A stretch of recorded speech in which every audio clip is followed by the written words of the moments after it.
News पर।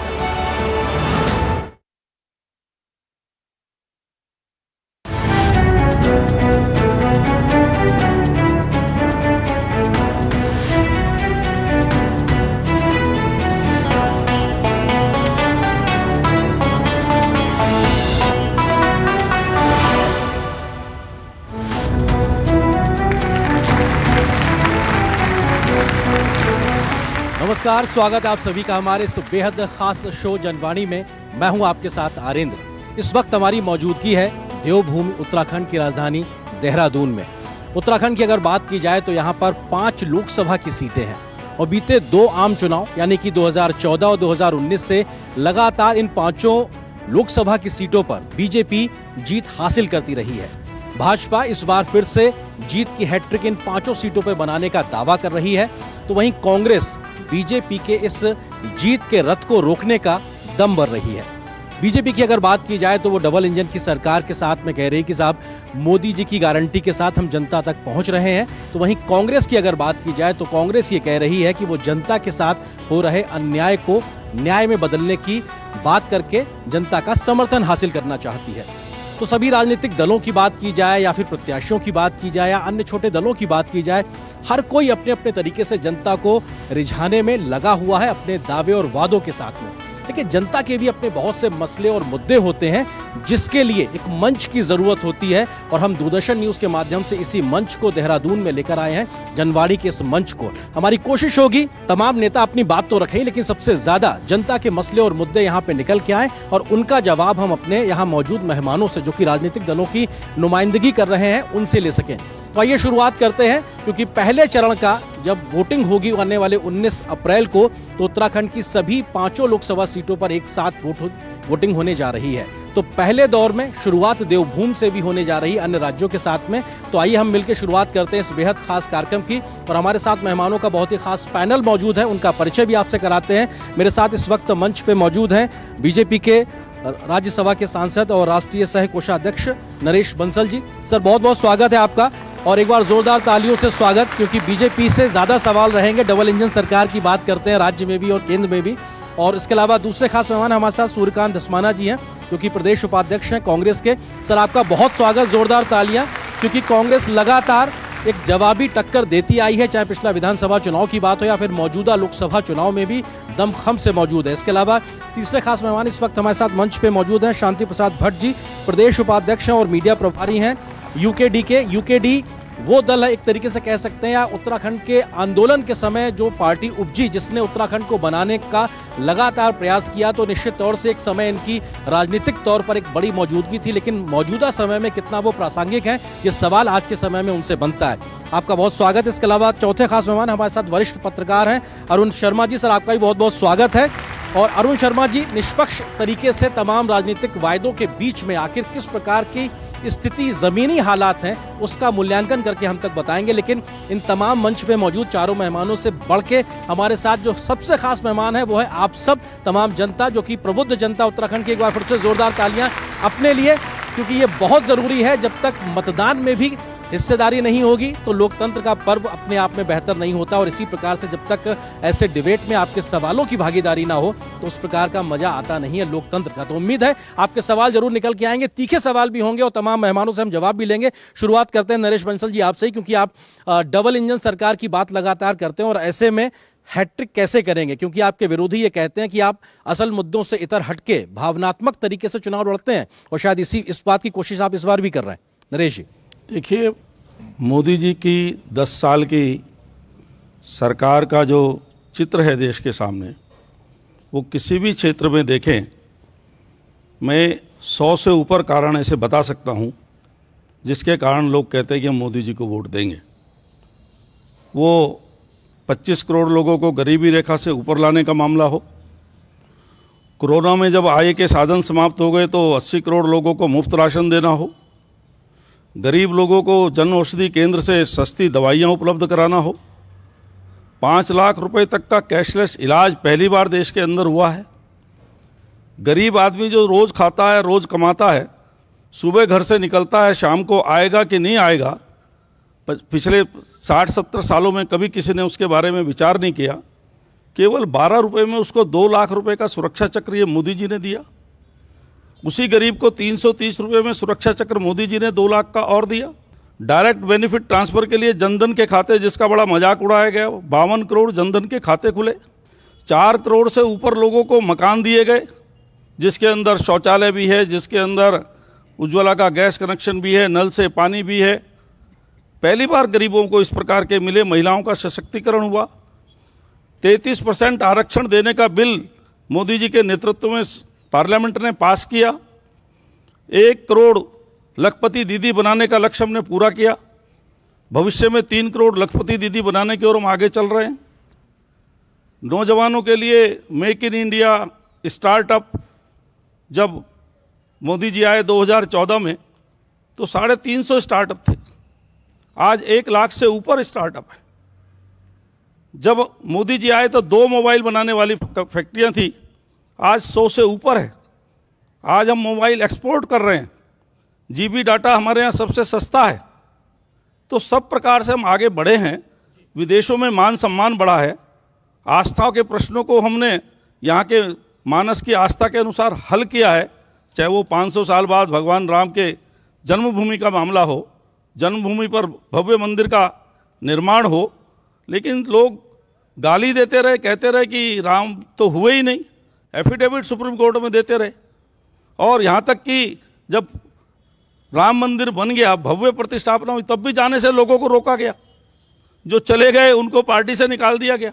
तो कहते हैं मोहब्बत की दुकान चला रहे नफरत की। भगवान राम से इतनी नफरत, सनातन से इतनी नफरत। नरेश जी, लेकिन सवाल यही उठता है कि आप इसी तरीके से भावनात्मक मसला लेकर आते हैं और गेम चेंज एक तरीके से हो जाता है। मैं आता हूं आपके पास में। सूर्यकांत जी हमारे साथ मौजूद। सूर्यकांत जी, क्योंकि कांग्रेस पार्टी की अगर बात की जाए, चुनाव से पहले ही एक भगदड़ सी दिखाई पड़ रही है तमाम बड़े नेताओं का, जो कि बीजेपी का दामन थाम रहे हैं। एक परसेप्शन बनता है कि क्या कांग्रेस अपने आप में एकजुट क्यों नहीं हो पा रही है, पार्टी खुद को सजो के क्यों नहीं रख पा रही है, परिवार में ये बिखराव क्यों हो रहा है। ये चुनाव से पहले स्थिति आपको लगता है कांग्रेस के लिए थोड़ा सा दिक्कत पैदा करेगी?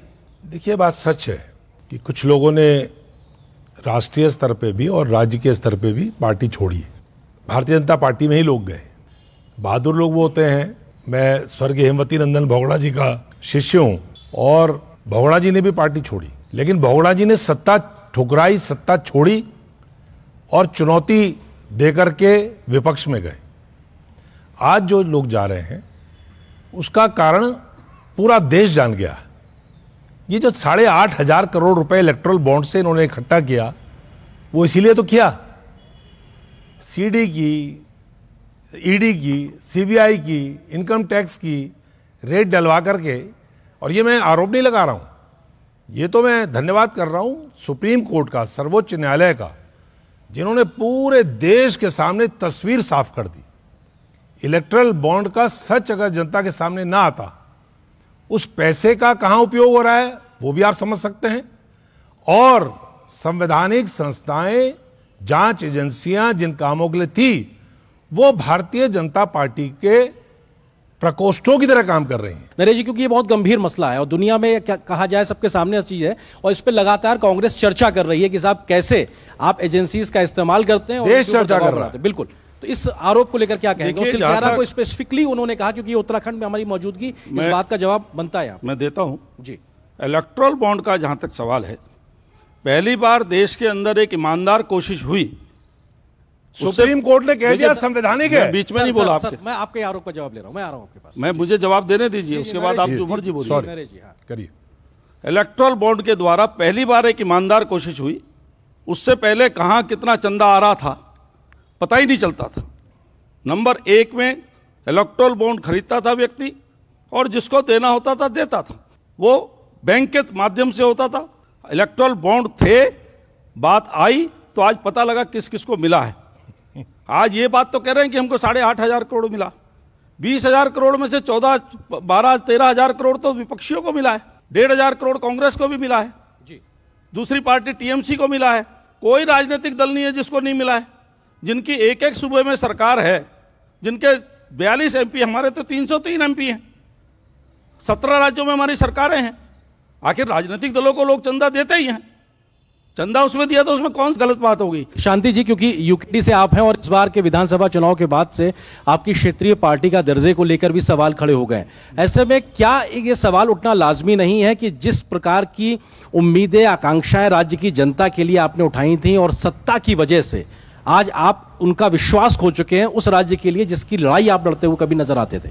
सवाल का जवाब दूं उससे पहले थोड़ा सा पृष्ठभूमि को समझने की जरूरत है। समय कि का थोड़ा सीमा ध्यान रखिएगा, आपसे निवेदन। ऐसा क्यों जी, हो रहा है? हाँ। देखिए, किसी भी राज्य को चलाने के उसकी अर्थव्यवस्था को मजबूत करना जरूरी होता है। हम देवभूमि के लोग हैं, हमारी अर्थव्यवस्था कर्मचारी बहुल्य क्षेत्र में कर्मचारियों के माध्यम से है, पेंशन के माध्यम से है, मनी ऑर्डर व्यवस्था है हमारे यहाँ। आज उत्तराखंड के अंदर जिस तरह से अग्निवीर की चोट मारकर नौजवान बच्चों के रोजगार को छीन लिया गया है, दूसरी तरफ मेरा यह सवाल आपके माध्यम से माननीय प्रधानमंत्री जी के लिए है, क्योंकि यहाँ जो भी चुनाव जीत रहा है माननीय प्रधानमंत्री जी के नाम से जीत रहा है और प्रधानमंत्री को देख के ही वोट भी पड़ रहा है। सर, देश का चुनाव हो रहा है सर। मेरा ये मानना है, हमारे उत्तराखंड का ये मानना है कि कर्मचारी बहुल्य क्षेत्र में यदि रोजगार नहीं होगा तो हमारी अर्थव्यवस्था चरमरा जाएगी। आपसी सर फुटबॉल की खबरें भी लगातार चर्चा में रहती हैं। ये सब अखबारी खबरें हैं। नहीं, ये चलिए ठीक है, ये जनता तय करेगी। अरुण जी, क्योंकि आप एक पत्रकार के नाते से यहाँ पे मौजूद हैं और आप तमाम राजनीतिक दलों को सुन रहे हैं, क्या आपको लगता है कि इस बार के लोकसभा चुनाव में भी उत्तराखंड की जनता स्थानीय क्षेत्रीय मसलों और मुद्दों पर कहीं वोट करने के लिए निकलेगी या ज्यादा राष्ट्रीय मसले दिखाई पड़ेंगे, क्योंकि देश का चुनाव है? क्या एक अहम मसले होने वाले हैं इस बार के चुनाव में यहाँ पे? देखिए, पिछले 2 विधानसभा चुनाव और पिछले 2 लोकसभा चुनाव अगर आप देखें तो तमाम मुद्दे थे यही। भू कानून भी था, बेरोजगारी भी थी, सड़क भी था, पानी भी था, बिजली भी था, स्वास्थ्य भी था, शिक्षा भी था। मुद्दे हर चुनाव में वही होते हैं, लेकिन मुद्दों के साथ साथ जमीन में कौन काम कर रहा है ये ज़्यादा महत्वपूर्ण है। निश्चित तौर पर कांग्रेस एक मजबूत विपक्ष की भूमिका निभाती रही है, उसमें कोई दो राय नहीं है, लेकिन संगठन के स्तर पे कहीं ना कहीं ये लगता है कि कांग्रेस नाकाम रही है। जैसे भाजपा ने पन्ना प्रमुख तक बना रखे, अपने तमाम बड़े छोटे नेताओं को पन्ना प्रमुख बना दिया जी, लेकिन ये परिपाटी कांग्रेस में नहीं आई। कांग्रेस में कई जगह तो बूथ कमेटियां नहीं है, तो ये स्थिति की वजह से भाजपा को ये लाभ मिलता है जो इनका संगठनात्मक रवैया है जी, या हम कहें कि एक संगठनात्मक दीवार है जो इन्होंने जनता के बीच में तैयार की है, उसका लाभ भाजपा को मिलता है। मुद्दे इस चुनाव में भी वही हैं, 22 के चुनाव में भी वही थे, विधानसभा के 19 के लोकसभा चुनाव में भी वही थे, तमाम मुद्दे वही हैं, मुद्दे बदले नहीं है। लेकिन जनता किसको पसंद करती है, अल्टीमेट बाद में जाके यही तय होगा कि जनता किसको पसंद करती है। जनता निश्चित तौर पर जो संगठनात्मक लगातार उनके साथ जुड़ा रहेगा उसी के साथ जाएगी। ठीक है, ये देखना बड़ा दिलचस्प होगा कि आखिर किस तरीके से इन तमाम मसले और मुद्दों को लेकर बात आगे बढ़ती है। और फिलहाल हमारे साथ एक खास मेहमान फ्रंट रो में बैठी हैं, बसंती बिष्ट जी हैं। आप पद्मश्री से सम्मानित हैं और आप लोक गायिका हैं, उत्तराखंड की पहचान के तौर पर जानी जाती हैं। और भगवान और देवताओं के आह्वान के लिए जब जागर गाया जाता है, उसके लिए आप एक तरीके से कहा जाए उत्तराखंड ही नहीं बल्कि देश के लिए एक मान सम्मान का विषय। मैम, इस मौके पर क्योंकि इस वक्त नवरात्रि चल रहा है, एक छोटा सा जागर हो जाए। और माँ भगवती को याद करते हैं हम, अपने देश के लिए, प्रदेश के लिए, अपने लोगों के लिए उनका आशीर्वाद लेते हैं, सुख समृद्धि के लिए प्रार्थना करते हैं। हे सुफल हे जयानंदा तुम्हारी हे जातरा, हे खबो रे सरस्वती दिया कपाले हे माँ भागा, हे गायों दिया दूधा नंदा मनख्यों दिया बोदा। बस धन्य धान हो हमारा देश प्रदेश, हमारे लोग खुशहाल रहें, इसके लिए हम प्रार्थना करते हैं माँ भगवती से। बड़ा जोरदार तालियां, क्योंकि ये बहुत ज़रूरी है।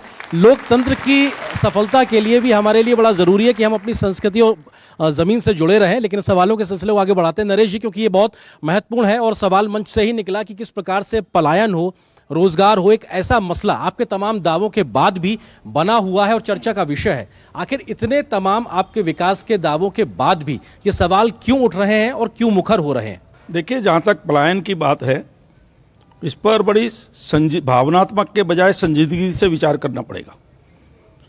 पलायन की समस्या केवल पर्वतीय क्षेत्र में ऐसा नहीं है। मैं जगह जगह जाता हूँ, मैदानों में भी गाँव के लोग शहरों पर आए हैं, रोजगार के लिए भी आए हैं, बच्चों को पढ़ाने के लिए भी आए हैं, 10 तरह की चीज़ों के लिए आए हैं। सब जगह ये हुआ है। लेकिन गाँव में भी और गाँव के आसपास रोजगार के माध्यम खड़े हों, इसके लिए सरकार ने बहुत कुछ किया है।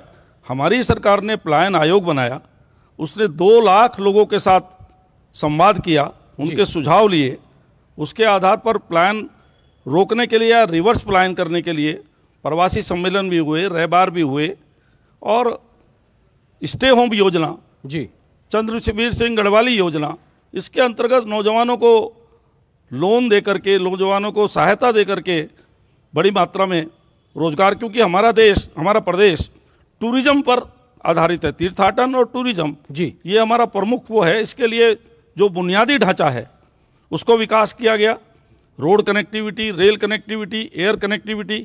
आज इसकी ऑल वेदर रोड हो रही है, ऋषिकेश कर्णप्रयाग रेल लाइन बन रही है, बागेश्वर टनकपुर पर रेल लाइन का काम हो रहा है, देवबंद रुड़की रेल लाइन पर काम हो रहा है, ऋषिकेश से टनकपुर से देहरादून रेल लाइन हुई है, 2 वंदे भारत हमको मिली है, और हमारा जो इसका जोली ग्रांट का एयरपोर्ट है, जब बना था तो 150 फुटफॉल पर आवर था, आज 3250 फुटफॉल है, उसका एक्सपेंशन हुआ है। ठीक है सर, पंतनगर एयरपोर्ट को इंटरनेशनल एयरपोर्ट, ग्रीनफील्ड एयरपोर्ट बनाने का काम हो रहा है। आप जो दावे कर रहे हैं, कुछ जनता से सवाल ले लेते हैं, कुछ लोग इधर, मैं आता हूं आपके पास में। जी, मैं उत्तराखंड की अर्थव्यवस्था को जब से उत्तराखंड बना है तब से बहुत बारीकी से देख रहा हूँ। जो आप दोनों पार्टियों के मेरा सवाल है कि जो आप दावे करते हैं, आपके पास डेवलपमेंट स्ट्रेटेजी है क्या? हमारी जो क्षेत्रीय असमानता है, जो सबसे बड़ा कारण होता है किसी भी देश के, किसी भी समाज के लिए, वहाँ पे असमानता, मेरे ख्याल से हिल प्लेन डिवाइड उसमें बटा हुआ है। हमारा उत्तराखंड में पहाड़ में डेफिनेटली मतलब सड़कें गई हैं, सब चीज़ हुआ है, परंतु वहाँ पे आदमी नहीं रह रहा है। आपको मेरे ख्याल इसमें देखना पड़ेगा कि आदमी वहाँ रह क्यों नहीं रहा है। बेसिकली आदमी इसलिए नहीं रह रहा है कि उसको और फैसिलिटी नहीं है, उसको हॉस्पिटल में डॉक्टर है तो उसको वहाँ पे और जगह उसकी रिक्रिएशनल फैसिलिटी नहीं है, उसके पास रहने को मकान नहीं है। मुझे लगता है जब तक आपकी एक कंक्रीट पॉलिसी नहीं होगी कि उत्तराखंड के पहाड़ों में आप विकास कैसे करें, तब तक मेरे ख्याल से दावे खोखले रहेंगे। ठीक है, कुछ और सवाल लेते हैं, आप पूछना चाहेंगे? मेरा क्वेश्चन ये है कि जब हमने देख लिया कि हमने वहाँ रोड पहुँचा दी, सब कुछ पहुँचा दिया, उसके बावजूद भी अगर पलायन हमारा कम नहीं हो रहा है तो उसका मतलब है कि हमें अपनी रणनीतियों को बदलने की ज़रूरत है। और मेरा जो जो क्षेत्रीय पार्टी, उनसे मेरा सवाल है कि कई बार जब आप लोग सत्ता में आए, जब आपके एक आध विधायक बने, तो आप जो मुख्य पार्टी थी उन्हीं के साथ आप लोग शामिल हो गए, तो कई बार ऐसा लगता है कि जो वैचारिक जो एक कमी है कि जब हम जीत जाते हैं तो फिर हम किसी और पार्टी के साथ हो जाते हैं, तो हमारे स्थानीय मुद्दे चले जाते हैं जो कि एक लोकल पार्टी बेहतर तरीके से उठा सकती थी। तो एक बहुत बड़ा मुद्दा है कि उस पर काम किया जाए। मैं सबसे पहले आपको जो है नमस्कार करती हूँ। मैं भारतवासी हूँ और उत्तराखंड निवासी हूँ, और मैं एक संघर्षशील महिला हूँ और जमीन से जुड़ी हुई। बहुत अच्छा बात आपने बहुत अच्छी बात की है कि मोदी जी ने बहुत कुछ किया है, सचमुच किया है, और आप भी जो है किया है सचमुच। ऐसी इसकी कोई नहीं, सड़कें देखो, कोई भी चीज देखो, लेकिन हमारा जो संघर्ष हुआ था किसके लिए था? पहाड़ों के लिए हुआ था। आज भी जो है वहाँ पे हॉस्पिटल बने हुए हैं, सब कुछ है व्यवस्था। कौन सी व्यवस्था? खूब अच्छा हॉस्पिटल बना हुआ है, वहाँ डॉक्टर नहीं है, वहाँ नर्स नहीं है, वहाँ कोई एम्प्लॉयज कोई भी नहीं है। और जब उन दूर दराज से जो है, कितने दूर दूर है, आप लोग पहाड़ों में गए होंगे, मैं आपसे ये अनुरोध है मेरा कि आप लोगों को जो है लड़ना है तो अपने स्वार्थ को जो है छोड़ दीजिए, चाहे वो कोई भी पार्टी है, चाहे वो ये बात बहुत अच्छी है, स्वार्थ छोड़ना पड़ेगा देश के लिए। प्लीज मैं बैठे, कुछ और सवाल? जी जी, ये बात जो है, मुद्दा क्या है कि अभी हम बात कर रहे हैं कि जो चुनाव हो रहे हैं केंद्र से रिलेटेड, इसलिए विधानसभा से तो रिलेटेड बात नहीं करेंगे, स्टेट से रिलेटेड बात नहीं है, बात है केंद्र से रिलेटेड। मैं ये बात करना चाहूंगा, कांग्रेस पे हम कैसे भरोसा कर लेगा? कांग्रेस जीतती भी है तो उनका प्रधानमंत्री का चेहरा कौन सा होगा? कौन बनेगा प्रधानमंत्री? ममता बनर्जी बनने वाली है, राहुल गांधी बनने वाले, कौन है? हम कैसे भरोसा करके वोट डालें कांग्रेस को? सूर्यकांत जी, कई सवाल आए हैं, मैं इस बात में एक चीज जोड़ दूं, क्योंकि मूल मसला यह कि पहाड़ और तराई या मैदान का जो खाई बन गई है, उसके लिए कांग्रेस के पास क्या विकल्प है? आपके प्रधानमंत्री पद के लिए चेहरा कौन है? ये सवाल जनता के बीच में, अगर आप समय सीमा में इसका जवाब दे सकें प्लीज। देखिए, बड़े महत्वपूर्ण सवाल आए। डॉक्टर ममगाई ने बहुत वाजिब सवाल यहाँ पर उठाया है, और उत्तराखंड राज्य समय की सीमा है, अदरवाइज मैं इसको एलोबरेट कर सकता था। हाँ। लेकिन वास्तव में जो पलायन का मुद्दा है, पलायन आयोग आपने बनाया, वो खुद ही पलायन कर गया, पौड़ी से देहरादून आ गया, दफ्तर बना दिया उसने, खुद ही पलायन कर गया। सवाल पलायन आयोग, कोई रॉकेट साइंस थोड़ी है कि त्रिवेंद्र सिंह रावत जी ये नहीं जानेंगे कि खैरा सैंड से पलायन कैसे हो गया, सूर्यकांत धस्माना ये नहीं जानेंगे कि बग्याली से पलायन क्यों हो रहा है, या हरीश रावत जी ये नहीं जानेंगे कि उनके गांव से पलायन कैसे हो रहा है। सर विकल्प देखिए, विकल्प मैं कह रहा हूं, और मैं इसमें सीधा ये आरोप भी नहीं लगा सकता क्योंकि ये भी 10 साल 12 साल से सरकार में है और हम भी 10 साल सरकार में रहे। राज्य की जो परिकल्पना थी, हमने पहाड़ में जो वास्तविक बात थी, हमने रोजगार के संसाधन पहाड़ में पैदा नहीं किए। अब पहाड़ में जो आपने कहा कि वहां पे एक अस्पताल बना भी देंगे, बहुत अच्छा सवाल इन्होंने किया कि वहां पे अगर डॉक्टर नहीं होगा, वहां पर अगर सुपर स्पेशलिस्ट नहीं होगा, वहां पे अगर नर्सिंग स्टाफ नहीं होगा, वहां पे अगर मेडिसिन नहीं होंगी, तो वहां पर इलाज कैसे होगा? समस्या दोहरा रहे हैं, विकल्प की बात हो रही है। मैं दोहरा नहीं रहा हूं। हाँ। मैं ये कह रहा हूं कि देखिए, आप कंपेयर करिए, हमारे शासनकाल को कंपेयर करिए इनके शासनकाल से। आज राज्य में जो स्थिति है उसमें केवल घोषणाएं हो रही हैं। प्रदेश के अंदर स्वास्थ्य सेवाएं अगर आप देख लेंगे, पहाड़ से आया हुआ जो महिला है, जो आपने जो पीड़ा कही, प्रसव पीड़ा वाली महिला आती है उत्तरकाशी की, मैं टोकना नहीं चाहता, लेकिन आप वो समस्या को दोहरा रहे हैं, आप विकल्प नहीं दे रहे। मैं दोहरा नहीं रहा हूं सर, आप वो बात मैं ये कह रहा हूं कि आज की सरकार में जो तमाम पूरे राज्य के तमाम अस्पताल हैं, आप डाटा तो लेंगे ना। आप पलायन में हमें आरोपित करेंगे या इनको आरोपित करेंगे, तो आप बताएंगे तो कि किसके शासनकाल में ज्यादा पलायन हुआ। कुछ और सवालों से पहले चेहरा सर, कुछ और सवालों से पहले चेहरा सर। कितना इंपॉर्टेंट बात, अभी मैं आपकी बात से बिल्कुल सहमत हूं भटजी की। अग्निपथ योजना सबसे ज्यादा, अगर पूरे देश के अंदर अग्निपथ योजना का विनाशकारी असर अगर किसी के ऊपर हुआ है तो उत्तराखंड के ऊपर हुआ है। उत्तराखंड में आज भी 1 लाख सर्विस वोटर है। हमारे तमाम पूरे पांचों की पांचों पार्लियामेंट्री सीट में उसका असर पड़ता है। ठीक है। और आज एक मिनट, बड़ा इंपॉर्टेंट सवाल है, पहाड़ से जुड़ा हुआ है, इसलिए आपको करना पड़ेगा वो। बिल्कुल करना है। एक भी आवाज, महारानी जी हो, हमारे रक्षा राज्य मंत्री इस प्रदेश से, और अग्निपथ योजना लागू हो गई उत्तराखंड में, जो नौजवान, जो सबसे बड़ा अग्निपथ को लेकर लगातार मसला उठता है उत्तराखंड में, अपने आप में है। जवाब कुछ और सवाल लेता हूं नरेश जी, अग्निपथ। दोनों बातों का जवाब देता हूं। मैं आपको बताऊं, 2017 में जब हम सत्ता में आए, उत्तराखंड के अंदर 1000 डॉक्टर थे, आज 2500 डॉक्टर हैं हमारे आने के बाद। अब ये कागज में बोलने वाली बात, कागज में आपको डाटा भी चाहिए और कागज में भी। सर मैं आ रहा हूं, आप वेरीफाई कर लीजिए ना, नरेश जी आप वेरीफाई कर लीजिए, केवल आंकड़ा देंगे आज। लेकिन मैं ये नहीं कहता कि सारी समस्या उससे समाप्त हो जाएगी। 2500 हमने किए हैं जी, और डॉक्टर कोई एक दिन में नहीं मिल जाते। आज पूरे देश भर में मेडिकल कॉलेज डबल हुए हैं। MBBS की सीटें 54,000 थी, आज 1,08,000 हुई हैं। MD की सीटें डबल हुई हैं, क्योंकि 5 साल 10 साल लगते हैं डॉक्टर बनने में। हमने डॉक्टर बनाए हैं कंटिन्यूअस प्रोसेस में। आज 2500 डॉक्टर हमने, अरे कंटिन्यूअस प्रोसेस। हाँ, तो उसी में तो बता रहे हैं ना। आज चाहे एकदम मिल जाएगा कि सुपर स्पेशलिस्ट, 2500 डॉक्टर हमने दिए हैं, आज वहां पर काम कर रहे हैं। अग्निवीर की आपने बात की है। सुरकांत जी, अग्निवीर पर जवाब आपका सवाल आप बीच में बोलेंगे तो ऐसा नहीं है। मैम नरेश जी आपने बात रखी, मैंने सुरकांत जी को रोका। मैं जवाब दे रहा हूं, मैं आ रहा हूं सर, आ रहा हूं। हाँ, अग्निवीर की जहां तक बात है, अग्निवीर के बारे में इतना भ्रम फैलाने का काम किया जा रहा है। मुझे बताइए, अगर सेना को 1000 की आवश्यकता है तो 1000 लेंगे ना मिलिट्री में? हमने अग्निवीर योजना के माध्यम से नौजवानों के सामने 4 गुना भर्ती का काम किया है। अरे फिर आप बीच में बोल रहे हैं। सुरकांत जी, मैं कह रहा हूँ अग्निवीर अच्छी है, मैं कह रहा हूँ ना, आप कह दीजिए, सुन लीजिए ना पहले। अरे आप सुनने दीजिए ना पहले, आप बीच में डिस्टर्बेंस कर रहे हैं। जवाब आप पे है नहीं। ठीक है सर, आता हूं। भ्रम फैला रहे हैं कुछ सवाल अग्निवीर में। पहले मुझे जवाब देने दीजिए अग्निवीर का। जी। अग्निवीर के मामले में भ्रम फैलाया जा रहा है। भाई, सेना को अगर 1000 की आवश्यकता है तो परमानेंट सेना 1000 लेगी ना। आज 25% उसमें से ले रहे हैं हम, 4 गुना भर्ती कर रहे हैं। सेना भी अपने ले रही है और स्किल डेवलपमेंट हमारे नौजवानों का हो रहा है। सेना की सैलरी मिल करके और 4 साल बाद उसको 12 लाख रुपए और मिलके, तो वो पैरामिलिट्री में और अन्य जगह उसको स्किल्ड आदमी को जॉब मिलेगा जी। ये नौजवानों को बरगलाने का काम कर रहे हैं। ठीक है, जल्दी से कुछ सवाल लेते हैं। 2004 से 2014 तक कांग्रेस की सरकार रही केंद्र में, और राज्य में भी कुछ वर्ष यहां पर रही।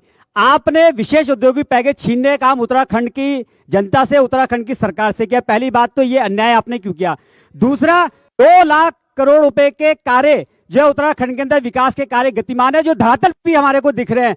आप अपनी सरकार का कार्यकाल बताइए कि आपकी कांग्रेस सरकार में 10 साल में आपने उत्तराखंड के युवाओं के लिए, महिलाओं के लिए या प्रदेश के हित के लिए कौन से ऐसे काम किए, कोई उपलब्धि आप गिना के बताइए। पूरे हिंदुस्तान और पूरे विश्व को पता है कि आज भारत युवाओं का देश है, लेकिन जिस तरह से आज नशे का आतंक पाकिस्तान से लेके अफगानिस्तान से लेके बॉर्डर से होते हुए उत्तराखंड में पहुंच चुका है, उसके लिए हमारी सरकारें, ना अभी तो उत्तराखंड की बात कर रहा हूँ, अभी तो देश की, जब युवा नहीं रहेगा तो क्या करेंगे ऐसी योजनाओं का, क्योंकि ये बहुत बड़ा प्रश्न है। तो मैं चाहता हूँ पक्ष, सत्ता पक्ष से भी विपक्ष से, कि आपकी क्या कार्य योजना रहेगी कि आने वाला समय हमारा युवा व्यसन मुक्त रहे, नशा मुक्त रहे, ताकि यह देश आगे बढ़ सके। देखिए, लोकसभा से जुड़े हुए सवाल मैं करूंगा कि 24 साल के अंदर राज्य बन गया, अभी तक 8वीं सूची में जो है हमारी बोली भाषा को नहीं जोड़ा गया।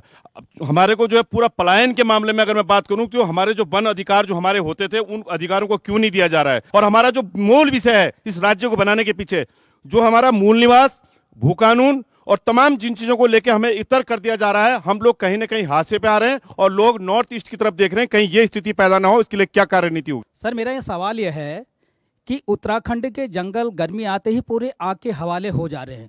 वहां पर प्राकृतिक वनस्पति हो गया, जीव जंतु हो के जल करके स्वाह हो जा रहे हैं। तो क्या ऐसी रणनीति है कि हम जो है कि उत्तराखंड के जंगलों को बचा के रखेंगे? कारण क्या है कि मैंने सरकार को सुझाव भी दिया था कि उत्तराखंड के जंगलों को आप फल पट्टी के रूप में विकसित कर दीजिएगा, आम आदमी के लिए आर्थिक आमदनी, रोजगार का स्रोत बन जाएगा। जब वो जंगल आम आदमी के लिए आर्थिक आमदनी के स्रोत बन जाएंगे तो निश्चित तरीके से उन जंगलों का संरक्षण होगा। लेकिन ये चीजें अभी तक धरातल बन आई। सर, दूसरा क्वेश्चन ये है कि आज जो कि बाघ देखो, पहले हम गांव में सुनते थे, लेकिन आज शहरों में बाघ आकर जनधन की हानि कर रहा है। तो क्या बाघ को जंगलों में रोकने के लिए कुछ इस प्रकार के योजनाएं बनाई गई हैं? आपने जो अभी फिल्म पॉलिसी उत्तराखंड में लागू की, बहुत अच्छी पॉलिसी है। आगे के लिए हमारी क्षेत्रीय फिल्मों के लिए क्या रोड मैप है, ये सवाल मेरा आपसे है। मेरा सवाल माननीय दसवाना जी से है। दसवाना जी 2017 से पहले सरकार में थे मेरे ख्याल से, तो ये अब मैं बोलना नहीं चाहूँगा, हरी सराज मुख्यमंत्री होते और सड़कों पे उद्घाटन करते फिरते थे। पूछे कितने सड़कें बनाई इन्होंने, कितनी करी है, ये सवाल है मेरा सवाल ये है कि ओल्ड पेंशन स्कीम को लेकर भारतीय जनता पार्टी का क्या स्टैंड होगा, और अग्निवीर योजना पर जो इन्होंने कहा कि हम इसका समर्थन करते हैं, 14 साल की नौकरी आपने 3 साल कर दी, तो राज्यसभा सांसद का 6 साल कार्यकाल है, तो क्या वो 3 साल कार्यकाल पर सहमत होंगे? तो अगर आप एक नौजवान की नौकरी को आप ये मानते हैं कि हम 3 साल के लिए तय हैं, तो क्या कार्यकाल के लिए भी तय होंगे? दूसरा, कांग्रेस से भी एक सवाल है कि आपने ओल्ड स्कीम जो पेंशन स्कीम थी उस पर आपने राजस्थान और हिमाचल में चुनाव लड़ा, मैनिफेस्टो में इस बार आपने क्यों उसको गायब कर दिया? क्या अब आपका वो एजेंडा नहीं है? ठीक है, कुछ और सवाल जल्दी से इधर। हाँ, फिर मैं आता हूँ आपके पास। जी सर, खड़े हो जाइए। मेरा माननीय सांसद जी से सवाल है कि पहाड़ों पर पलायन के कारण जो विद्यालय बंद हो रहे हैं, वो पलायन होकर के प्लेन एरिया में आ रहे हैं, तो क्या सरकारी वो विद्यालय प्लेन एरिया में बन रहे हैं या प्राइवेट के हवाले उन बच्चों को किया जा रहा है?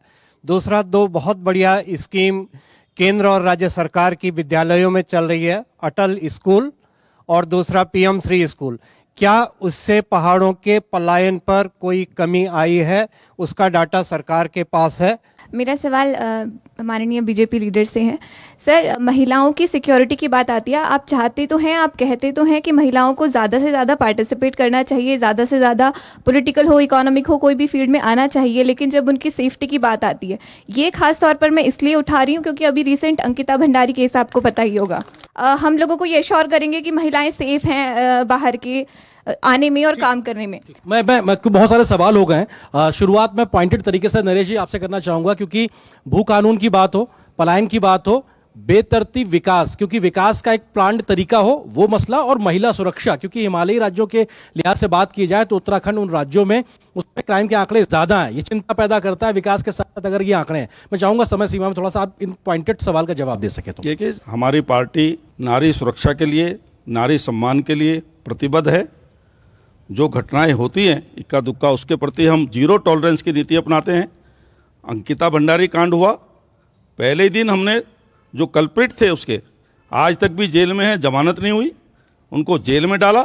बाकी उसकी जो प्रक्रिया, जांच प्रक्रिया चल रही है, क्योंकि देश में कानून है और न्यायिक प्रक्रिया है जिस पर जांच हो रही है। जांच में जो भी दोषी होगा, कितना भी बड़ा हो, उसको छोड़ा नहीं जाएगा किसी भी प्रकार से।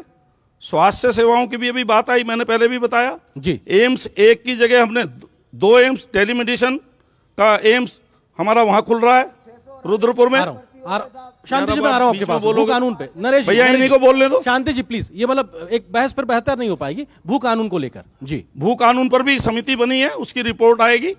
रिपोर्ट के आधार पर परीक्षण करके सरकार सख्त कानून लेकर के आएगी, निश्चित रूप से। शांति जी, आपकी आवाज नहीं आ रही, मैं आपके पास आ रहा हूं। सूर्यकांत जी, संक्षेप में, क्योंकि भू कानून एक ऐसा मसला है राज्य के बनने से समय से लेकर अस्मिता का मसला रहा है। विकल्प के तौर पे आप अभी क्या भरोसा दे सकते हैं कि साहब जनता आपके प्रति समर्थन जाहिर करे? भू कानून का जो श्री नरेंद्र तिवारी जी की सरकार ने बनाया था जी, उसका बेड़ा गर्क किसने किया? उसको डाइल्यूट किसने किया? पहले त्रिवेंद्र सिंह रावत जी ने किया, उसके ऊपर पलीता लगा दिया धामी जी ने, पूरी खुली छूट दे दी। बहुत बढ़िया भू कानून बनाया था तिवारी साहब ने, और उसको और मजबूत कर दिया था भुवन चंद खंडूरी जी ने। 500 मीटर से 250 मीटर कर दिया था। उसके बाद इंडस्ट्रियल पैकेज के नाम पर कितनी इंडस्ट्री आई? अभी एक मेरे छोटे भाई ने सवाल पूछा कि आपने इंडस्ट्रियल पैकेज बंद कर दिया। आप मुझे पूरा जवाब देने दीजिए। बिल्कुल सर, आप दे 2000 आपने कहा कि कांग्रेस की सरकार थी। अरे जिस दिन आदरणीय खंडूरी साहब चीफ मिनिस्टर बने, उन्होंने कहा अब इंडस्ट्री के लिए 1 इंच जमीन नहीं मिलेगी। और 2007 से लेकर के जब तक वो मुख्यमंत्री रहे, राज्य में कोई भी अलॉटमेंट लैंड का इंडस्ट्री को नहीं हुआ, जिसके कारण ये इंडस्ट्रियल पैकेज खत्म हुआ। और इंडस्ट्रियल पैकेज ऐसी थोड़ी दे देगी सरकार आपको। इंडस्ट्रियल पैकेज में बहुत सारी चीजें होती है, उसको आपने उन नॉर्म्स को पूरा नहीं किया, इसलिए इंडस्ट्रियल पैकेज खत्म हुआ। दूसरी बात, अंकिता भंडारी की छोटी बहन ने बात उठाई, बहुत वाजिब बात है। आपने कहा निश्चित तौर पे जब अपराध खुल गया 4-5 दिन भटकने के बाद, कभी पटवारी के पास, कभी तहसीलदार के पास, उसके बाद पुलिस ने उस मुकदमे को लिया। पुलिस ने भी जो भूमिका निभाई वो सबको मालूम है। ये छोटी बहन सवाल उठा रही है, उसका वाजिब सवाल है। अगर अंकिता भंडारी की मां कोई सवाल कर रही है, उसको एड्रेस क्यों नहीं कर रहे हैं आप? क्यों नहीं एक निष्पक्ष जांच के लिए आप एक हायर एजेंसी को उसको उस पूरी जांच को दे देते? मैं आपसे बताना चाहता हूं, भू कानून की आपने बात करी, अंकिता भंडारी की आपने बात करी, और मैं फिर इस मंच से उत्तराखंड के सारे नौजवानों की तरफ से जो 10-10, 12-12, 15-15 किलोमीटर, वो 16-17 साल का नौजवान जो दौड़ता है इसलिए कि देश की सेवा करूं सेना में जाकर के, उसको आपने बिल्कुल खत्म कर दिया। ठीक सर, मुझे ब्रेक पे जाना है। आपने बिल्कुल वाजिब सवाल, बिल्कुल मेरी बात सर, मुझे ब्रेक पे जाना है। बंसल साहब ये कह दें कि हम उत्तराखंड के अंदर 5 लोकसभा सीटों में उत्तराखंड के नौजवानों से अग्निपथ योजना को ठीक बताते हुए वोट मांगते हैं। ठीक है, मैं आता हूं आपके पास जल्दी से अरुण जी, क्योंकि जो तमाम मसले जनता ने उठाए हैं, आपको लगता है कि ये तमाम मसले इसके आधार पर जनता तय करने वाली, और इन मसलों का असर इन राष्ट्रीय चुनाव को लेकर कितना पड़ने वाला? ये आम जनता से रिलेटेड मुद्दे हैं, चाहे वो अंकिता भंडारी हो, भू कानून हो, मूल निवास हो। ये अब मूल निवास की अब बात करें, मेरे पुरखे यहाँ रहे, लेकिन मुझे आज भी मूल निवास प्रमाण पत्र नहीं मिलता, तो मैं निश्चित तौर पर, वो मेरा नुकसान है या नहीं है इस राज्य का मूल नागरिक होने के नाते जी, तो ये मुद्दा है। निश्चित तौर पर उत्तराखंड की जनता के लिए ये मुद्दे हैं, लेकिन जब राष्ट्रीय चुनावों की बात आती है तो निश्चित तौर पर चुनाव आते आते जब प्रचार का शोर होता है जी, बड़े बड़े लीडर्स आते हैं, अब निश्चित तौर पर बीजेपी के भी आएंगे तो कांग्रेस के भी आएंगे, सभी के आएंगे, तो कहीं ना कहीं वो राष्ट्रीय मुद्दों पर सिमट के बात रह जाती है, ये मुद्दे कहीं ना कहीं पीछे चल जाते हैं। और यही कारण है कि कोई भी पॉलिटिकल पार्टी इन मुद्दों को गंभीरता से हल करने की दिशा में आगे नहीं बढ़ रही। ठीक है, जल्दी से कुछ सवाल लेते हैं। मेरा जो सवाल है वो कांग्रेस के प्रवक्ता से है कि जैसे इन्होंने अब कांग्रेस ने मैनिफेस्टो निकाला है सर, उसमें एक लाइन है कि ये रिजर्वेशन को बढ़ा देंगे 50% से। सर फिर जनरल का बच्चा क्या करेगा? कि जनरल का बच्चा रहने दे, कि गवर्नमेंट एग्ज़ाम ना दे? सर कि मतलब कि रिजर्वेशन को जो या तो आप 100% कर दो कि सबको ही मिल जाए, फिर आप उस पर आंसर दे। और सर मेरा दूसरी बात यह है कि सर कह रहे कि अग्निवीर की, सर अग्निवीर एक बढ़िया, मेरे मतलब से एक बढ़िया चीज़ है, क्योंकि सर आप ये सोचो कि पहले हम 1000 को आदमी को नौकरी दे पा रहे थे, पर अब हम उनको 4000 को दे पा रहे हैं। बाद में उनको रिजर्वेशन मिलके वे दूसरी गवर्नमेंट नौकरीज में जा सकते हैं, उनके पास पैसा है, वे अपना बिजनेस खोल सकते हैं, वे नहीं देख रहे हैं। ठीक है, कुछ और सवाल इधर पूछेंगे आप लोग? कोई जी, खड़े हो जाइए अपनी जगह। हाँ, आप पूछेंगे तो खड़े होइए सर। हाँ, पूछिए सवाल। सर मेरा सवाल दोनों पार्टियों से है, जब भी आप अपना चुनावी मैनिफेस्टो रखते हैं और आप लोकसभा के लिए या राज्यसभा के लिए जब भी उत्तराखंड से जाते हैं, तो जब आप ये बात लोगों के सामने कहते हैं कि भाई उत्तराखंड से जब हम लोग आते हैं, उत्तराखंड के जब मुद्दे रहते हैं, तो मेनली बात ये आती है कि आप लोग सवाल मतलब आप लोग जो लोगों से जब लोगों को एड्रेस किया जाता है तो आप हमेशा कहते हैं कि हम मोदी जी के बैनर तले या राहुल गांधी के बैनर तले या जो मोदी जी ये चाहते हैं, राहुल गांधी ये चाहते हैं, तो क्या आप लोग उत्तराखंड की जनता जो आपको भेज रही है, तो क्या आपका इतना विवेक नहीं है कि आप क्या चाहते हैं आप ये लोगों को बता पाएं, या आप सिर्फ गुजरात का मॉडल उत्तराखंड में लाएं? सवाल बड़ा देर में निकला, लेकिन क्या हमारा प्रत्याशी खुद की अपनी पहचान के साथ सवाल कर सकता है या अपने बड़े नेताओं की दम पर ही चुनाव लड़ेगा? ये मूल सवाल। कुछ और सवाल आप पूछ रहे? सर, मेरा प्रश्न कांग्रेस और बीजेपी दोनों से है। रोजगार, अर्थव्यवस्था पर यहाँ पर बात हुई, लेकिन उत्तराखंड की जो सबसे बड़ी, जो सबसे मूलभूत आवश्यकता है वो है सर उच्च गुणवत्ता वाली शिक्षा। हमारे पहाड़ी क्षेत्र में जो सर स्कूल्स हैं, कहने के लिए तो उत्तराखंड एजुकेशन हब है, यहाँ पर अलग अलग राज्यों के स्टूडेंट्स पढ़ने के लिए आते हैं और ये क्रम अब बढ़ता जा रहा है। लगातार दूसरे राज्यों की जो स्टूडेंट्स हैं यहाँ पर आते हैं एजुकेशन हब करके। सर, उत्तराखंड IIT JEE में उत्तराखंड बोर्ड के स्टूडेंट्स कितने अपीयर होते हैं और उनका सक्सेस रेट क्या है?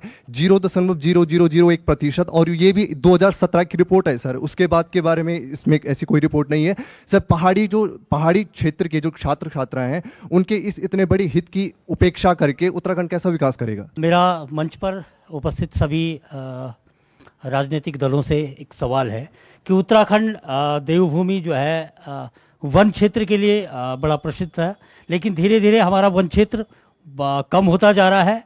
और जो है भी वहाँ, अभी हम जिस जगह पर बैठे हैं यहीं आसपास अभी आग से पूरा जंगल, अभी हमारे सामने ही ये जंगल जला अभी थोड़ी देर पहले। इस तरीके से सारे जंगल धीरे धीरे ख़त्म हो रहे हैं। जहाँ विकास के नाम पर हमने बहुत सारे पेड़ काट दिए, लेकिन उन पेड़ों की जगह पर हमने नए पेड़ नहीं लगाए। दूसरा, हमारी जो पहाड़ की खेती है वो पारंपरिक खेती और बीज धीरे धीरे ख़त्म हो रहे हैं। अभी जो नशे की बात कर रहे थे, हमारे जंगलों की तरफ ज़्यादातर युवा नशे का काम कर रहे हैं। अगर आप मालदेवता और इस तरफ चले जाएं तो आपको खुलेआम वहाँ पर हमारा जो युवा है वो नशा करता हुआ देखा जाएगा। तो इस पर क्या सामूहिक नीति बनने जा रही है? इतने मुद्दों की बात हुई, लेकिन जो असली मुद्दे होते हैं मुझे लगता है कि कोई 400 पार की बात करता है, कोई अपना परिवार बचाने की बात करता है, लेकिन जो मुद्दे इस चुनाव में होने चाहिए लोकतंत्र के मामले में, वो कहीं ना कहीं चुनाव आते आते बिल्कुल ख़त्म हो जाते हैं और सिर्फ इस बात की बात होती है हम 400 पार लाएंगे और एक अपने परिवार को बचाने के लिए बात करते हैं। ऐसा क्यों है? मुद्दों क्यों गौण हो जाते हैं? ठीक है, मेरा सवाल सूर्यकांत दसमाना जी से है। सूर्यकांत दसमाना जी ने अभी बोला कि जितने भी काम हो रहे सब जो है कागजों में दिख रहे हैं, कहीं काम नहीं। मैं आपसे सवाल करना चाहता हूँ, क्या आपको ऑल वेदर रोड नहीं दिख रही है?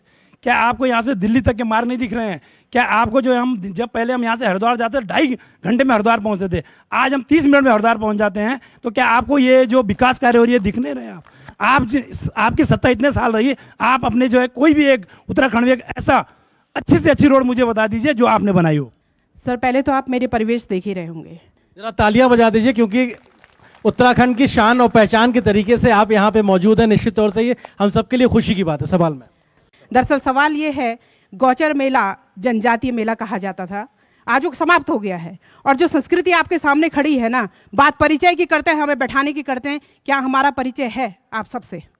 हम लोग जहाँ जाते हैं कलाकारों का भी कोई परिचय नहीं है। और जहाँ तक जनजाति के अगर आप बढ़ावे की बात करेंगे, प्रथम गांव माणा को कह देंगे, कहने से नहीं होगा सर, क्योंकि प्रथम गांव नीति भी है, क्योंकि प्रथम सुरक्षा दल के बाद द्वितीय सुरक्षा दल हम भोटिया जनजाति हैं, याद रखिएगा आप। मेरा सवाल भारतीय जनता पार्टी से है कि जब से उत्तराखंड राज्य का गठन हुआ है तब से यमकेश्वर क्षेत्र की जनता हमेशा उपेक्षित रही है। मूलभूत सुविधाएं उनको कभी नहीं मिली हैं। यहाँ से किमसार और गंगापुर जो मोटर मार्ग है वो कभी नहीं बना, तब से लेके आज तक वो लोग परेशान हैं। और बच्चे जो है एक एक महीने तक स्कूल नहीं जाते हैं। 12 किलोमीटर बीच में जो रास्ता पड़ता है उसमें हाथी बाहुल्य क्षेत्र है, कई लोगों की दुर्घटनाएं हो जाती हैं।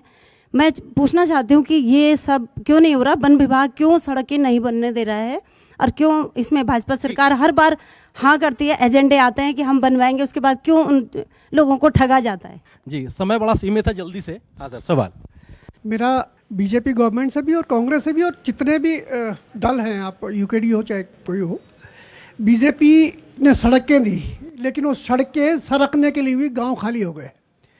कांग्रेस ने भी पलायन का राग अपनाया, बीजेपी ने भी पिछले मैनिफेस्टो में विधानसभा के यही था कि भाई पलायन पे रोक लगाएंगे, लेकिन पलायन अभी तक यथावत जारी है। और राष्ट्रवाद की बात में, क्या राष्ट्रवाद में पहाड़ कहीं शामिल है कि नहीं? ठीक है, और इधर कौन जी खड़े हो जाइए अपनी जगह पे। हाँ, मेरा नरेश बंसल जी से सवाल है कि बंसल जी, अगर आप लोगों ने इतनी इन्वेस्टर सबमिट कराई, आपने पहले वाले में टारगेट दिया था 1,30,000 करोड़, बाद में आपने 3.5 लाख करोड़ के एमओयू की बात कही, तो हम आज तक तिवारी जी के कार्यकाल को क्यों याद करते हैं? बहुत बहुत धन्यवाद। आपका सवाल? सर मेरा सवाल तो क्या है, मेरी सहानुभूति भी है कांग्रेस के साथ भी, बीजेपी के साथ। जनता का सवाल है तो सर जनता का सवाल ये है कि कांग्रेस अगर नहीं होगी तो विपक्ष कहाँ होगा, जनता के विपक्ष के मुद्दे कौन उठाएगा? तो इसलिए कांग्रेस से जो नेता पलायन कर रहा है, इस पर भी कांग्रेस को मंथन करना चाहिए। ठीक है, कुछ और सवाल जल्दी से, क्योंकि अब वक्त खत्म हो रहा है। कोई और सवाल? जी। ये जब पूर्व सैनिक की बात आती है तो दोनों ही पार्टी अपने वोटों के लिए उनको अपनी तरफ रुझाती है, लेकिन जब टिकट देने की बात आती है तो क्यों उनको दरकिनार किया जाता है? ठीक है, लगभग बहुत सवाल आ गए हैं, अब सब जवाब लेना जरूरी है। जितने भी मसले मुद्दे उठे हैं उसमें यूकेडी आज कहां पे खड़े और उसके पास एक विकल्प क्या है? भारत की आत्मा गांव में बसती है। गांव की मेरी वो बहन मेरे क्षेत्र की है, यमकेश्वर की। हम काला पानी है, किमसार मोटर मार्ग बन नहीं पा रहा है, कारण जंगली जानवरों के कारण। 1980 में वन अधिनियम के कारण पहाड़ का विकास अवरुद्ध हुआ है। और आपने कहा कि पहाड़ में से पलायन रोकने के लिए समाधान क्या है, तो समाधान मैं बता दूं। गांव में 150 नाली का किसान केवल वन अधिनियम के कारण जंगली जानवर उसके खेत को खराब करते हैं, वो खेत से दूर हो गया, इसलिए वो मजबूर है पलायन के लिए। जहां की ये बहन यमकेश्वर की बात कर रही है, वहां हाथी घर में आकर रोटी छीन जाते हैं। गांव में महिला सुरक्षित नहीं है। सरकार को वन अधिनियम में परिवर्तन करना चाहिए। नागालैंड में दूसरा कानून, हमारे यहाँ दूसरा कानून, इसलिए उत्तराखंड से पलायन हो रहा है। ये समाधान है कि गांव के किसान को आर्थिक रूप से मजबूत करने के लिए कुछ ना कुछ दिया जाए। सूर्यकांत जी, क्योंकि बहुत गंभीर विषय है, तमाम ऐसे मसले हैं जो हमारे आपके बीच के लोगों से उठते नजर आते हैं। चाहे शिक्षा की बात हो, पहली बार वोटर जो बात कह रहा है कि साहब नशे की स्थिति कहीं दिखाई पड़ रही है, या तमाम ऐसे कंस्ट्रक्टिव काम की बात हो। कांग्रेस देश की सबसे पुरानी पार्टी है, क्या वो समाधान लेकर आप आज यहाँ पे रखेंगे जनता के सामने कि आप में विश्वास पैदा हो? बहुत सारे सवाल हैं, उनके जवाब तो देना संभव नहीं है जी, क्योंकि आपके पास समय ही नहीं है। वरना सभी सवालों के सवाल बहन ने, यमकेश्वर की जो बहन आई है, आपकी सड़क इसलिए नहीं बनी कि 2002 के चुनाव से लेकर के आज तक 5 बार आपने भारतीय जनता पार्टी का एमएलए जिता करके भेजा, 5 बार, इसलिए सड़क नहीं बनी आपकी। और ठीक है सर, हाँ, ओके। और मुख्यमंत्री जो आपने मुझे हाँ, जो आपने कहा कि क्या समाधान है जी, हमने 5 गारंटियां अपने घोषणा पत्र में, जो हमारा घोषणा पत्र है, इस घोषणा पत्र में 5 गारंटियां दी हैं। 1 मिनट में मैं आपको बताऊंगा। हमने युवा न्याय, नौजवानों के साथ हर Shanti ji please, Shanti ji please, Shanti ji please, नहीं पढ़ के बतानी पड़े, इससे पता चलता है कि नेता जो है, ठीक है, जनता देख रही है ना, ठीक है, जनता देख रही है। शांति जी प्लीज, सूर्यकांत जी अपनी बात रखें। शांति जी प्लीज, देखिए प्लीज मर्यादा रखें। हाँ, युवा न्याय ये नौजवानों के लिए है, शिक्षित नौजवानों के लिए। हमारे जो एमएसपी की जो गारंटी की मांग किसानों की है जी, किसान न्याय, पूरे देश की महिलाओं को नारी न्याय, जिसमें 1 लाख हर साल देने का वादा हमने देश की हर महिला से करा है जी। और मनरेगा, जो हिंदुस्तान की सबसे बड़ी, दुनिया की सबसे बड़ी एम्प्लॉयमेंट देने वाली स्कीम, जो आज तक जिसका कोई तोड़ नहीं आया है जी, उसमें प्रतिदिन मजदूरी 400 रुपया करने का वादा, ये श्रमिक न्याय है। और हिस्सेदारी न्याय, अभी एक भाई ने कहा रिजर्वेशन का बहुत इंपॉर्टेंट इशू है जिसमें बहुत ज्यादा कंफ्यूजन रहता है, उसमें हम कह रहे हैं गिनती कराओ ना, गिनती कराओ जी, तो उसमें हिस्सेदारी न्याय, ये हमारी 5 गारंटियां, ये हमने अपनी पूरे जो हमारा 45 पेज का अभी, ठीक है सूर्यकांत जी, मैं अपनी बात कंक्लूड कर रहा हूं। और उत्तराखंड के अंदर हमारा उत्तराखंड के नौजवानों से वादा है कि कांग्रेस की सरकार, इंडिया गठबंधन की सरकार केंद्र में बनेगी। पहला फैसला अग्निपथ योजना को खत्म करने का होगा, पुरानी जो प्रणाली है उसको लागू करने का होगा। सर, मैं एक पॉइंटेड, एक सीधा सा जवाब से चाहूंगा, इससे पहले नरेश जी के पास जाऊं।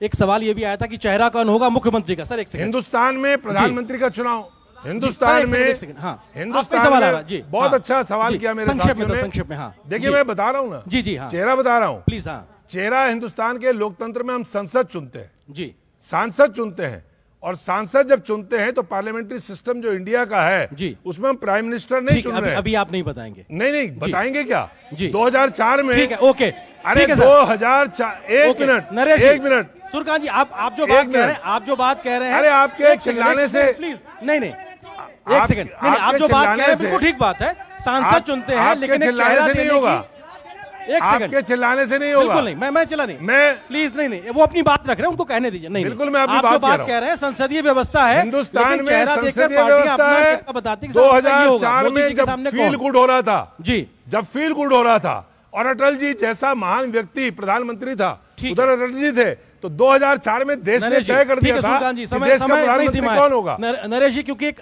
फाइनल कमेंट प्रधानमंत्री का चुनाव नहीं करते निकल के आए हैं वो और एक तरीके से जो बातें आई है कि साहब युवाओं का मसला हो फर्स्ट टाइम वोटर्स की बात हो महिला सुरक्षा की बात हो शिक्षा की बात हो पलायन की बात हो भू कानून की बात हो इन सबको एक समाधान देता हुआ उत्तराखंड के आने वाले समय में बीजेपी क्या एक भरोसा देगी आज? देखिए अभी जो घोषणा पत्र की बात हुई है जी उसमें इन्होंने कहा है कि हम ये गारंटी दे रहे हैं।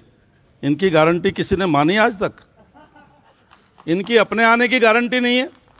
सारी दुनिया कह रही है कि अब की बार फिर एक बार लड़ नहीं रहे वो 400 फिर एक बार जी जो ये जनता कह रही है वो 400 सर इसको राजनीति का मत बनाइए हम आपसे तार्किक बहस करते हैं। सुरकांत जी मैं दूसरी बात कह रहा हूँ जी नरेश जी पहली गारंटी नहीं निभाई। सुरकांत जी पिछले चुनाव में प्लीज इनकी गारंटी पहली गारंटी फेल हो गई। हाँ नरेश जी बोलिए। हाँ पिछले चुनाव कौन गारंटी मानेगा? नरेश जी बोलिए प्लीज हाँ सुरकांत जी प्लीज 2 करोड़ सर आपको पूरा समय दिया सर आपको पूरा समय दिया अब आप डिरेल कर देंगे सर बहस को कोई फायदा नहीं सर प्लीज आपको पूरा नहीं अब वो अपनी बात रख रहे हैं आपने रखी आपने अपना पूरा मैनिफेस्टो गिनाया सर आपने पूरा अपना मैनिफेस्टो गिनाया फिर आप उसके बाद उनको बात रखने दीजिए प्लीज। हाँ नरेश जी सूरकांत जी 410 रुपए का सिलेंडर 1200 रुपए का हो गया। नरेश जी बोलिए। मैं हर चीज का जवाब दे सकता हूँ। 200 रुपए का हो गया। सूरकांत जी प्लीज। हाँ मैं हर चीज का जवाब दे सकता हूँ। नरेश जी प्लीज। हाँ आप अपनी बात रखिए। हाँ दीजिए जवाब सूरकांत जी प्लीज। सर सूरकांत आपने महंगाई की तो मैं महंगाई का जवाब दूंगा। जनता देगी जवाब। हाँ प्लीज मैं महंगाई का जवाब दूंगा। जी दीजिए। जब अटल जी की सरकार गई तो आटा क्या भाव था? 8 रुपए। और जब इन्होंने सरकार छोड़ी हमारी 14 में आई तो 24 रुपए। आज आटा 3 गुना 42 रुपए। किसने कह दिया ये आप ही लोग बेचते हो जमाखोर? भैया 32 रुपए दुकानें समय की सीमा आप ही लोगों की हमारी नहीं। नरेश जी 10 साल में 8 रुपए बढ़े जल्दी से आपने 3 गुना बढ़ा दिए। आड़त और दुकानें आपकी हैं हमारी नहीं। चीनी जब अटल जी की सरकार गई तो 13 रुपए थी। आपकी सरकार गई तो 39 रुपए थी और 10 साल में आज भी 39-40 रुपए है जी। आप पेट्रोल की बड़ी बात करते हैं जी। पेट्रोल में जब अटल जी की सुन लीजिए सूरकांत जी प्लीज प्लीज। हाँ जब अटल जी की सरकार गई तो 33 रुपए पेट्रोल था और आपकी सरकार गई तो 73 रुपए था। और 73 रुपए में भी तब था जब आपने 1,40,000 के कैश वाउचर 1,40,000 करोड़ के जगलरी करके जी पेट्रोल वालों को दिए। तो आपकी तो 33 से 73 हुआ। आज 73 से 96 है 10 साल में। सिर्फ 23 रुपए बढ़े। आपका तो डबल से ज्यादा बढ़ा। ठीक। आप महंगाई की बात करते हैं दुनिया में। सुनो सूरकांत जी सुनने की हिम्मत रखो जी। सुनने की हिम्मत रखो। ठीक है वक्त खत्म हो गया है। आप बात नहीं सुनेंगे। आप 55 साल में उठाकर देख लीजिए इनके शासनकाल में महंगाई डबल डिजिट रही है और हमने 6% से नीचे रखी है। कागजों में अब कागजों में आपको डाटा पे भरोसा नहीं। आपको संविधान पे भरोसा नहीं। आपको सुप्रीम कोर्ट पे भरोसा नहीं। आप जो कहें वो सही। ये क्या होता है? ठीक एक वक्त खत्म हो गया। फाइनल कमेंट अरुण जी संक्षेप में आपको लगता है कि तमाम जो दावे हैं जो चैलेंजेस हैं एक दूसरे को लेकर जनता के मसले मुद्दों के बीच में 19 अप्रैल को किस तरीके से उत्तराखंड एक नया कीर्तिमान स्थापित करेगा पिछले बार के अपने वोटिंग परसेंटेज से बढ़ के, क्या वो प्रयास भी दिखाई पड़ेगा इस बार? निश्चित तौर पर जैसे पॉलिटिकल पार्टीज और चुनाव आयोग जो है जी ये संयुक्त प्रयास कर रहे हैं और जगह जगह मतदान की शपथ दिलवा रहे हैं जी। और कुछ जन जागरूकता भी हुई है, चाहे वो मीडिया के माध्यम से कहें या किसी माध्यम से कहें, कुछ जन जागरूकता भी बढ़ी है। तो निश्चित तौर पर ये लगता है कि इस बार पहले से ज़्यादा वोटिंग परसेंटेज उत्तराखंड का होगा जी। और ये होना भी चाहिए। ठीक है जी। बहुत बहुत शुक्रिया। फिलहाल वक्त इतनी अनुमति दे रहा है। आप चारों मेहमानों का शुक्रिया, नरेश जी आपका, सूर्यकांत जी आपका, शांति जी आपका, अरुण जी आपका, और आप सबका बहुत शुक्रिया। एक बार फिर से जोरदार तालियां। और इस बात का विश्वास यहां से देके जाइए कि आप लोग पिछली बार का रिकॉर्ड जो है वो इससे ज्यादा मतदान करेंगे और युवा मतदाता भी बढ़ चढ़ के हिस्सा करेंगे। तो निश्चित तौर से जनवाणी के इस कार्यक्रम में देहरादून से फिलहाल बस इतना ही, लेकिन हम अलग अलग मंचों से इस कार्यक्रम के माध्यम से देश की जो राजनीतिक नब्ज है उसके समझाते हुए आप तक पहुंचते रहेंगे। फिलहाल इस कार्यक्रम में मुझे और मेरी पूरी टीम को दीजिए अनुमति। नमस्कार।